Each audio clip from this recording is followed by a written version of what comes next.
Yun, good day mga ka-technician. Meron tayong ginagawang L200 Mitsubishi, lumang modelo po siya. Ito yung compressor nya. Nagpalit tayo ng clutch pulley assembly dahil yung sa kanya sunog. Ito, papakita ko sa inyo. Hindi ko na na-video nung tinanggal ko ito dahil matagal-tagal. Yan, sunog na talaga siya. Yung complaint nito, maingay lang naman. Papakita ko sa inyo yung bearing nya. Ayan, mapapansin nyo yung bearing nya, wala na. Durog na, hiwalay na yung bearing. Tsaka yung coil nito, sabi daw ng Pinoy na driver, minsan yung AC meron, minsan wala. So shorted na rin siya, gawa nung nasunog.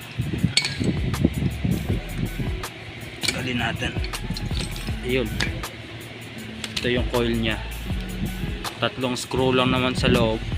Yung butas na yan, yan. Tatlong screw tsaka may snap ring sa taas.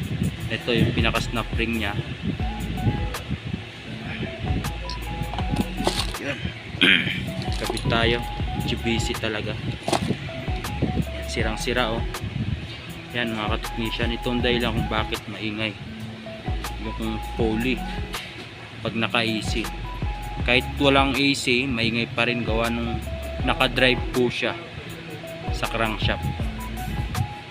Yan, yun, okay na, good na. Napalitan na natin ng bago. I-install na lang natin dyan mamaya. Tapos kakarga tayo ng Freon. Na-check ko na rin to sa battery. Yan, okay na rin.